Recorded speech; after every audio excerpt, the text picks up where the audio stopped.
All right, kia ora everyone. It's Nathan Rose from Capgemini here in beautiful Auckland, New Zealand. I'm really excited this evening to give you a first look at SQL Server in low-code PowerFX plugins. As you may recall, PowerFX plugins are an experimental feature that was released by Microsoft at the Build conference a few weeks ago, and one of their features is the ability to call services outside of Dataverse, in this case, SQL Server. So I'm going to take you step by step through how this works and how this is a pretty exciting feature for low and no code app makers.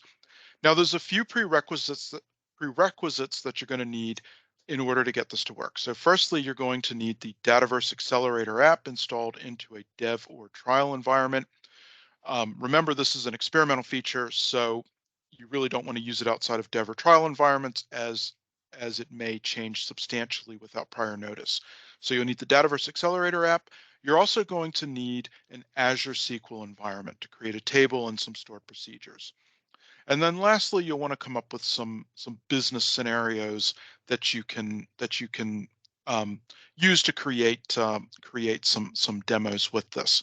So once you've got those in place, you can go ahead and start building some pretty cool stuff with SQL stored procedures and low-code plugins. So let me go ahead and share my screen and let's go through this.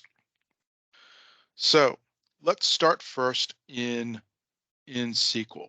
So my scenario is I've got data in Dataverse that I want to integrate to an external application. Say it's an ERP system, and I want to do that by just sticking the data directly into a table in SQL.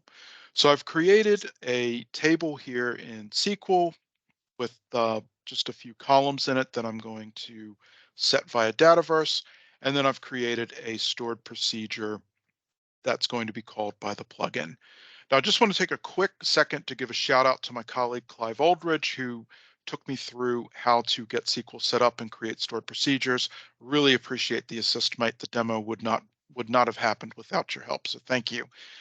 Okay, so we've got our scenario. We want to integrate data from Dataverse to an external system. We've created our tables and our stored procedures. Now we need to come to the Dataverse Accelerator app and create our low-code plugin. And so what we're going to want to do is create an instant plugin. At the moment, instant plugins are the only ones that support external services. So we'll go ahead and create that.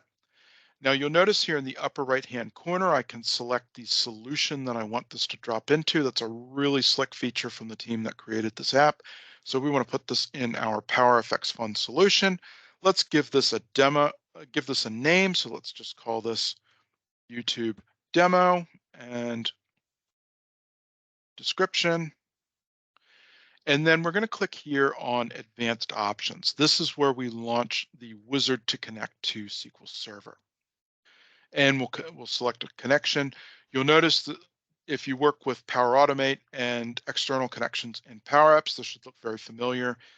And we're going to click Next. We're going to choose to execute a stored procedure. Next.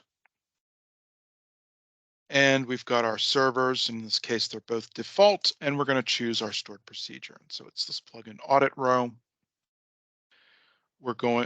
These are the input parameters that the stored procedure is expecting to see. So we're going to click to expose these. And we're going to click Next. And we're now ready to create our plugin. So let's go ahead and do that.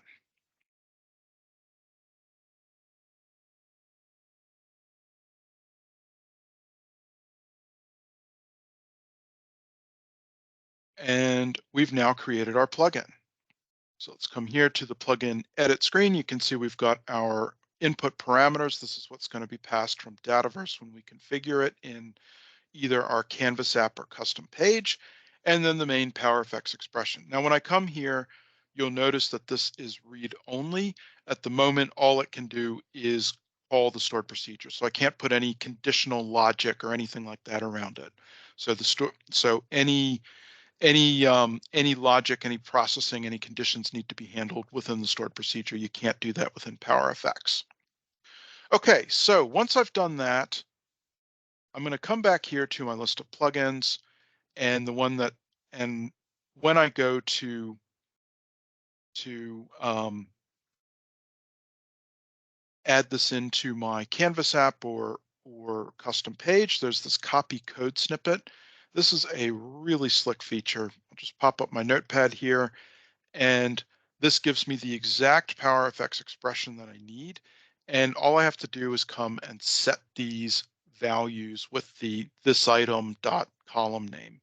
So if we come here to my edit screen, I've got a couple of buttons here. I've got a couple of different stored procedures I'm going to show you. So for the first one, you can see I've set my input parameters with the currency exchange rate, name, and sales order number. So let's come over here to my custom page and let's see this in action. So when I click this command here, this is going to drop a row into my SQL table. So we see that our last row is here. Let's go ahead and run the stored procedure. Let's go ahead and click this. And when we come back here to run this query, you can see that it's just dropped another row into my SQL table. So that's really fast. That is amazingly fast how quickly that plugin called the stored procedure in SQL. So that's a step-by-step guide for calling my stored procedure in SQL from a low-code PowerFX plugin. I'll share another video with you in a few days where I go through another scenario that doesn't quite work out the way I would like for it to.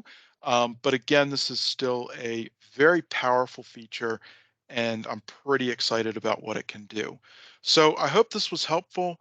Thanks so much for watching, and I hope you have a lot of fun playing around with low-code plugins and stored procedures in SQL.